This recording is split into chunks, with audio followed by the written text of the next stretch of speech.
A very good evening to everyone watching. Thank you for joining us tonight on the evening review. My name is Toiwan Jabela. Tonight on the platform we are joined by Hans-Christian Mahnke. He is the Namibia campaign consultant for International Rivers. This is the organization that lately has been involved in issues related to the Baynes Hydropower Station that is being contemplated for Kunene Region, where sections of the community there continue to resist the proposed project. And Hans-Christian is here to help us just understand the issues there. Thank you very much for making time. There is a press release that you guys put out, basically talking about some consultative engagements that took place recently. If you can give us the long and short of it, just in summary. Yeah, just something what you just said. We're recently basically engaged with the communities in Kunene regarding the dam. Yeah. But International Rivers has a relationship with those communities since over 30 years. Okay. Because International Rivers was a supporting partner to the communities there when Ipupa Dam was, debated amongst the Namibian public in the 90s. So 30 years ago, we were very active together with the communities there. Mm. Now, since 2-3 years again, Baynes Hydropower project is again talked about.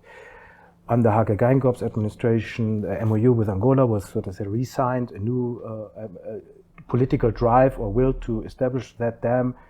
Certain studies, feasibility studies, etc., are on their way since quite some time, and we have been basically mandated by over 1,000 people from the Ovahimba communities who live there, who would be would need to be relocated, the areas would be flooded, etc., to basically seek and assist them in terms of getting consultations with them, because they're affected to say off the ground. They have 2 years ago they have approached the ombudsman.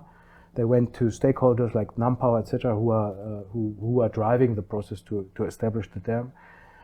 And it's difficult for them to get an ear. The communities we represent are ungazetted or under ungazetted, unregistered traditional authorities, not recognized traditional authorities. Whereby one is a recognized one, and he's family to all of them. They all have the same name, basically, and same father, etc. So one who is recognized is supporting the project, who is based in Orokawe, where the actual concrete would be put up. Yet, of course, Himbas are nomadic, meaning you are not necessarily living only at when I meet you today, wherever I meet you, you have a bigger landscape which you call your own. In terms of your customs, etc. So there is a big area which would affect communities who are not necessarily living where the dam is, but where obviously everything would be flooded. So those ones have a hard time to find ears and raising their voices to the developers here with the government. And we initiated basically a trip for the ombudsman to go there and speak to the community, to hear for himself, and basically maybe assist them in some way, for the way forward. Okay. So the noise, which you could call it maybe, which is being made, hopefully, potentially, is big enough that actually people who are developing this project and are behind that project, that they actually reconsider their stand at the moment, because our ungazetted chiefs or traditional authorities are ignored. Yet there are still community leaders. There are still each and every individual from those communities have a right to be consulted, and that's kind of what we're fighting for. The problem is, if you're not consulted, you don't even know what you're for or against. So currently they're against it because they don't know what it is. So we are blaming them for being, whatever, anti-development and whatever. Yet how can you blame them if you don't consult them together with them what they actually would want to see in the area, achieved? No, thank you. The proposed project, because Namibia is always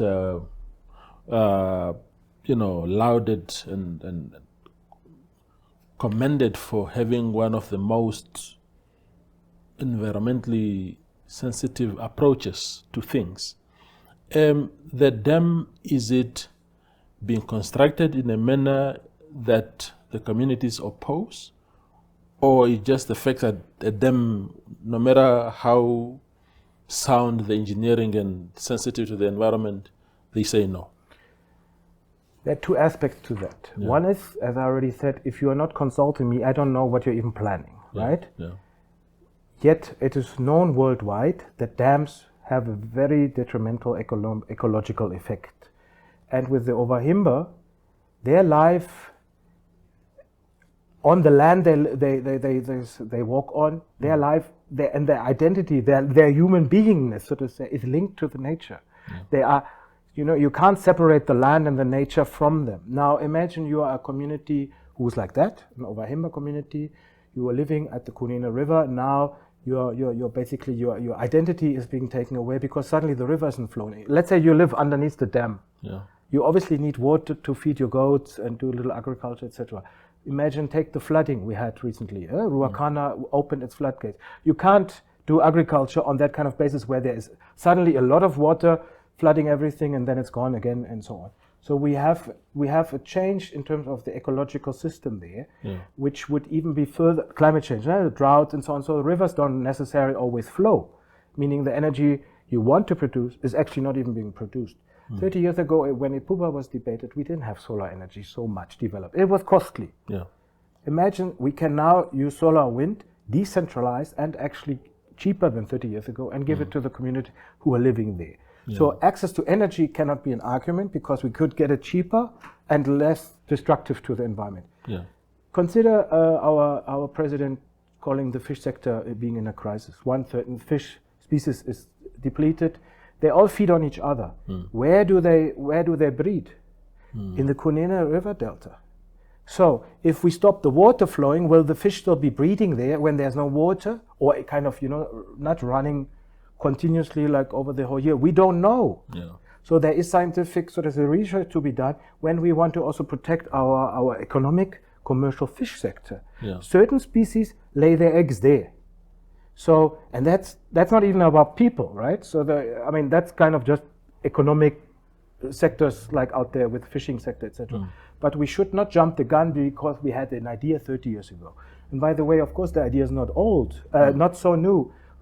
The people we work with do recall Ruacana being built. The people in Omohonga, which we have met with the ombudsman in April, they have graves under Ruacana Dam. Yeah. There are people who can tell me, look, my uncle's grave is under this Ruacana Dam. So the nomadic aspect of the Himbas, we should not diminish. They're really walking far distances. Yeah. We could say, is that fair that you have so much vast ancestral land and I don't?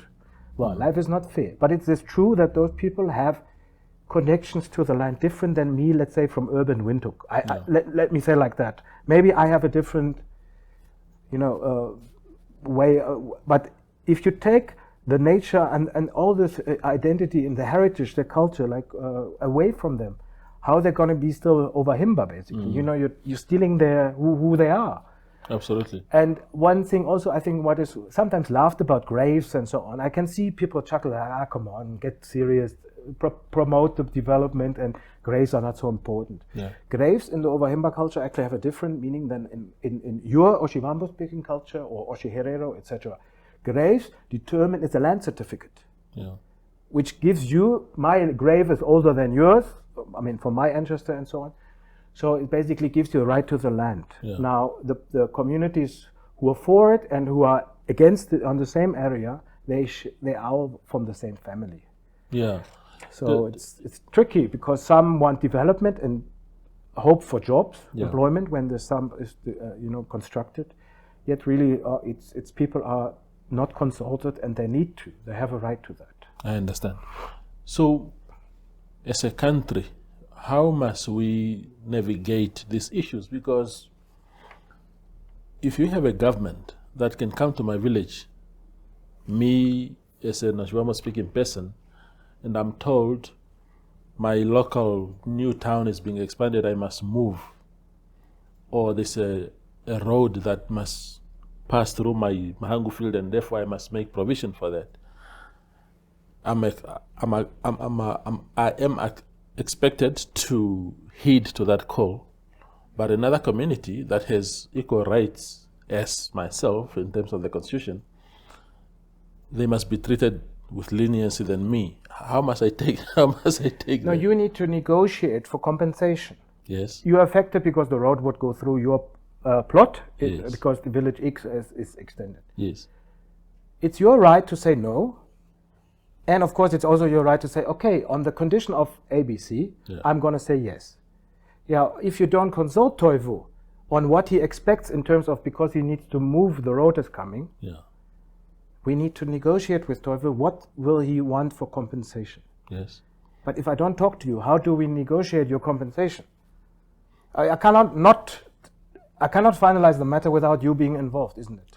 100%. So what the compensation is for me being relocated because I live in an area where the dam, that is something you need to negotiate with me at the end of the day. I can't answer that question, what is the outcome, because that is based on the negotiation. If you offer me a nice plot somewhere else and I'm happy that I move to Sesfontein or whatever, it's up to you. But if you don't consult me, Yeah. I don't know anything. I understand. So that's the problem, that some people are consulted currently and some are not. Some are not. And the pattern seems to be those who are against it, Yeah. or allegedly against it, are ignored, and those who are, because of certain structures, political party structure, etc., they are engaged with. Yeah. Just briefly, before we go for a short break. Now, for those who have never visited the site, they don't know how this area looks like and all that. Is it a situation of a dam being put in front of the communities such that water coming from the other side will flow into the dam and not reach them? Or, because you spoke about flooding and all these kind of things, or physically, what is it that they are opposed to, that will happen? It's both. I mean, once, imagine there's a dam and then obviously the water is being built up. It's going to be stretching over 48 kilometers, in front of the dam. So that's a huge area going to be flooded permanently, meaning whoever lives there needs to move on the Angolan side and on the Namibian side as well, right? So they need to negotiate compensation of some kind. I mean, that's ideally what should happen. But then there are, of course, people who live underneath the dam, where suddenly the water you normally had in the river would be blocked. Those ones are very hard to reach. I would even suggest by helicopter, because the infrastructure there is very bad. And like you said, certain developments need to be coming, and like a road and so on. They are not against all of those things, but they need to be negotiated. They're not saying, look, the road we don't like the road. They have a right to access to education, health facilities, all those things, like any Namibian as well. So the road is not a condition because, like, you're getting the road if you say the dam is okay. Yeah. The road should come anyway, regardless if the dam is there or not. So some of the communities underneath the dam, when it would be built, they would have a problem with actually water suddenly being dried up. And there's one community called the Marienfluss constituency, for example, in the conservancies there. They are also riverine, but obviously their water comes from the Kunene River. Now, if that stops flowing. On the other thing, in terms of the environment, I forgot one thing. Dams are known to, corruption is always linked to dams. We have also an example recently, so to say, or in the rather recent history of Namibia, Marienthal, right? The costs were not what was promised initially. So there's a lot of, it's a mega project, so there's a lot of money to be made, and then price fluctuates. So we will have debts, which all Namibians will have to pay back. And we will have potentially someone, engaged in corruption. In that sense, there's another problem. So in terms of, is it fair that we know we are dependent on imports from energy from South Africa? Yes. That is the drive why Namibia wants this. I understand that, and that is something we need to look out for, to reduce our imports. That can be done cheaper and with less, environmental harm by, for example, solar and wind. It's of course it's a bigger picture. It's Cape Fria is going to be then pushed forward because it's close to the Baynes Dam. The road will lead to Cape Fria. The Kunene region obviously is a hot spot in mining. It's yet, so to say, it's a hot potato right now. Everybody wants those rare metal, rare earth, etc., which is found in Kunene. So there's a big industrial interest behind the dam besides the energy. Yet why on the back of the Ovahimba who do not want it? I understand. So if we want energy, you in Windhoek and me in Windhoek, we have to look at other sources in terms of instead of harming them against their will. Yeah, I understand. Thank you. We will go for a very short break and return with Hans-Christian Mahnke.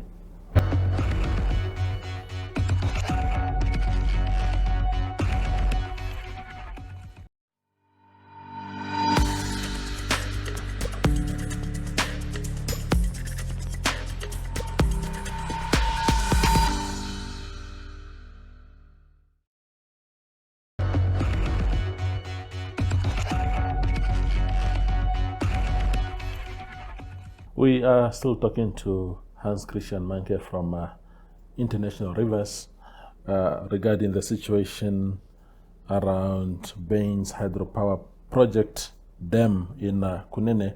Now, you had ombudsman, the country's ombudsman, Advocate Basilius Jakunga, also joining you guys on that in some of those consultations. What is his role? What are you trying to convey to him? What are you asking him to do? Yeah, thank you for the question. 2 years ago, those communities went to the ombudsman after they tried to again engage with what that at that time was called the Permanent Joint Technical Committee between Namibia and Angola. There's a committee who's sort of say organizing the project. Yeah. And that is shared here by the person at Nampower, and the delegation went there, and they are kept being told for over 2-3 years now that wait for the newspaper ad. When the EIA is out, then you can register as interested and affected parties, and then you can be consulted. Whereby the very same PJTC is already consulting with specific stakeholders. And that is sort of say that we find unfair. Like you consult with some, but those who are pro and then others who are seemingly allegedly against, you ignore. And that is not good enough. You have to treat everybody fairly and equally. And so the delegation also went to the ombudsman 2 years ago and wanted him to facilitate engagement with government, with the Namibian government, be it the governor, be it the PJTC, etc. So for 2 years, nothing really has moved. And then we offered, let us take you to the communities. You can speak directly with the communities, and then you can sort of say, paint your own picture. He, of course, wants to be neutral and not biased, so he's consulting with every side of the matter, which is fine, which is his job. He then sort of say invited the Ministry of Environment, Forestry and Tourism to join us, and the National Heritage Council, which was a good move, because let's say you have a law and you are sitting in an area where there is no radio network, where there is no roads, where you don't even speak English. That's another thing. The ad, how will the people in Omuhonga see the ad of that newspaper article when the EIA process is started? They can't even read English. They don't have a newspaper, nor do they have radio network necessarily. So there are structural difficulties for the communities to even play their active role. Because you know how far they even live to get to a pool. It costs a lot of money for them to get to a pool, and then obviously to Windhoek and so on. So they made the effort 2 years ago in person with the delegation, and nothing has happened. So the ombudsman took our invite. Basically, we said, let's organize. We take you there to the community. You can speak more than just with a letter from the delegation or something who visited you 2 years ago. And in that sense, it's basically confirmed again someone is listening, yet we have to understand the ombudsman is not the one who is supposed to consult on the project. He's not developing the project. So he should help us, that's what we hope, to ensure that the stakeholders who are, that they consult with the people we are representing. That's all we're basically asking. And the ombudsman basically hopefully can, put a certain facilitation or political, so to say, momentum to that. When he's obviously also investigating on those things, that yes, some are consulted, some aren't, etc. So he will also form his own opinion. The Heritage Council was with us, which is very important for heritage aspects, and they have never been to the area.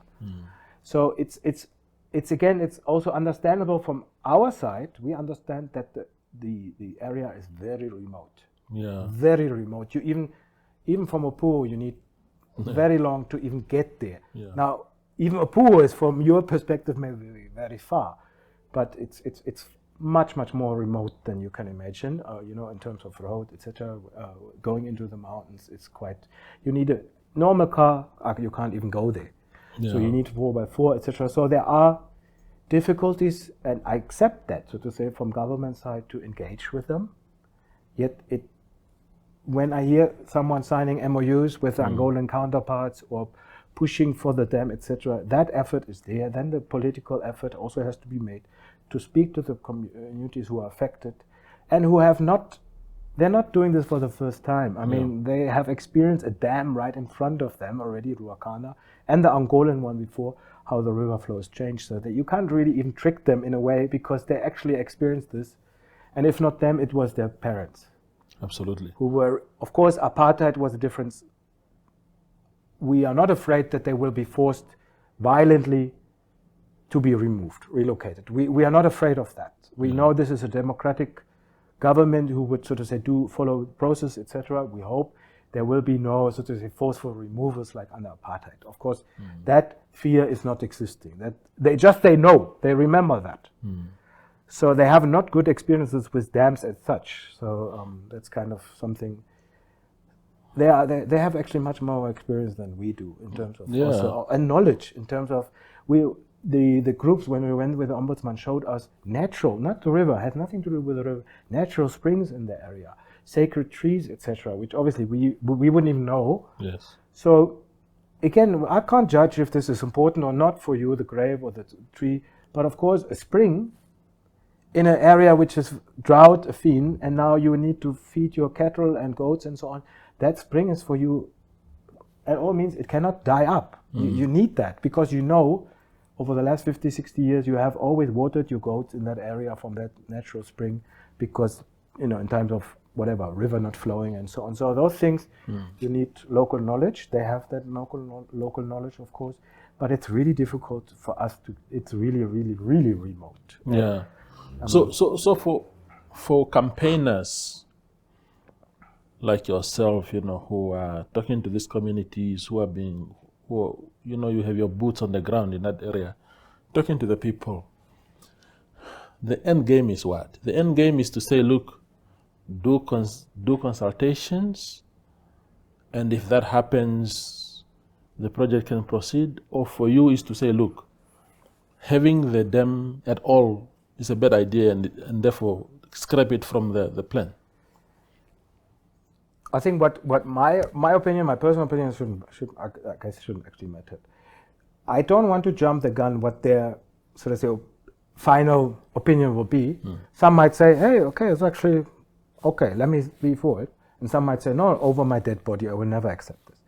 I think we will find both, so to say, situations. And again, who am I to tell the Himba, like, hey, look, your way of life is get with the program, we're in 2026 and so on. They want to live their life the way they want to live their life, and that's their right. So I cannot judge it, I shouldn't judge it. Some will, Islam will say, look, the dam is not good, but the road is good. Yeah. Some will say the dam and the road is good, and some will say no, I don't want the dam nor the road. No, because like we even had some, we went on this one mountain road basically to Orokawa where the dam will be built. Yeah. You wouldn't even recognize the grave. And let's say you are construction worker of roads authority and you're building that road. You just take your lunch break on the side of the road, and you might be sitting on a grave, and you might even, urinate or have a breakfast or whatever, and you might not even know, because it's you need local knowledge, and that is.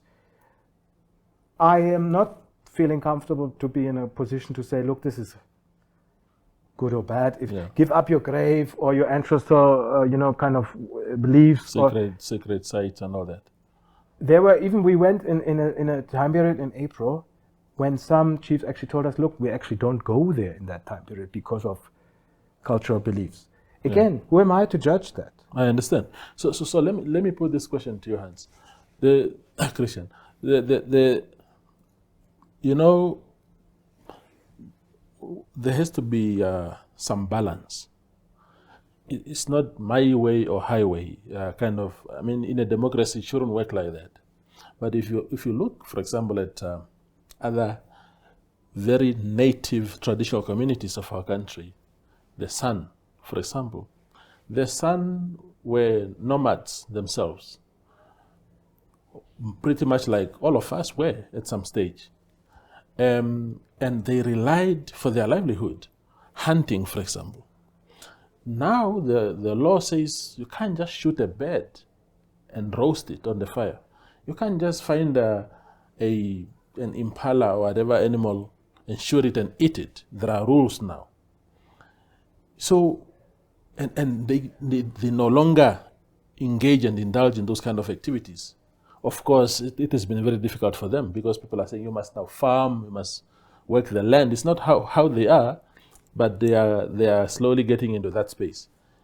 How is that different from the Himbas to say, you too, yes, we respect the traditions, but you have to strike a balance now because the times have changed.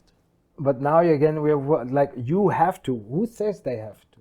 The energy, we want energy, right? Yes. They don't have energy at the moment either. So they can't charge their cell phone, for example. They were continuing, like there's nothing to charge. So they say, if you want to give me less energy dependency as a country, and me, myself, locally also energy access, wonderful. But please, the development you bring to my area needs to be fitting to what I prefer. Yeah. And they keep saying, bring us solar. We are not against electricity. We are for a just energy transition. Transition is funny in their name, in their case, because they obviously don't have. So transitioning from what to what. Yeah. So they say, if the mantra is about energy, bring us solar. Yeah.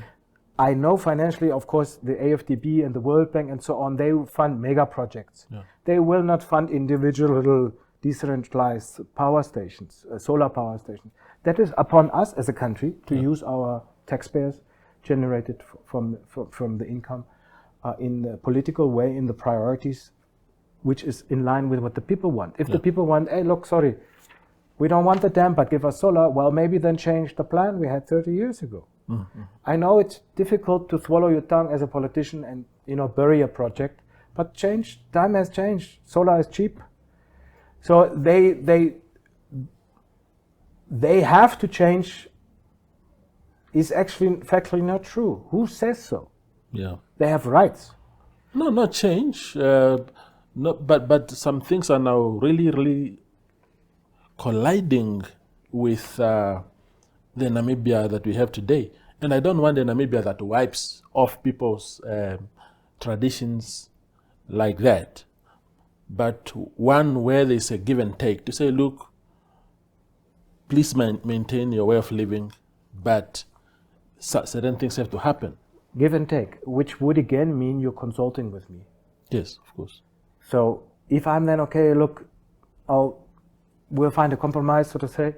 I mean, we speak about Ubuntu and Pan-Africanism on Sunday speeches by politicians, etc. But when those people actually want to stick to who they are, we say, come on, get with the program. The very same people who promote, so to say, African Renaissance and all that. So they can make, like you use the example of the sun not being able, because of fences, etc., to harvest devil's claw unhindered and harvest a kudu or whatever.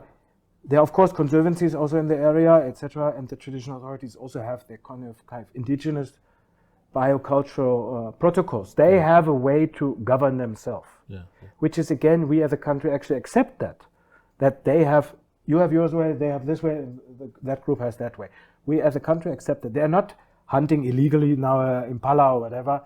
Of course, it needs to be in line with the law, but it's also combinable or compatible with their, let me say, original way of life. Yeah. It doesn't exclude that, our developmental agenda, etc. It's about listening to them and consulting with them and then basically finding a mutual agreed way forward. Yeah. But if we don't talk, we can't find that mutual agreed way forward. Absolutely. And that's, so to say, at the moment the crux. I'm not saying they will all then say, hey, bring me the dam. Yeah. I'm not, I don't think so. Yeah. Yet, how do we know if we don't consult them? Absolutely. So, and I'm not even blaming them if they say no. It's also no. It's their right to say no. We fought.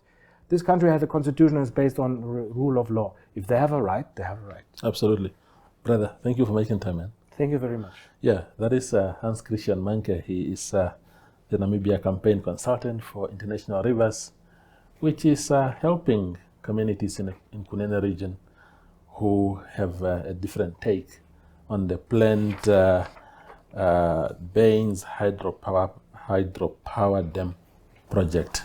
Thank you for watching.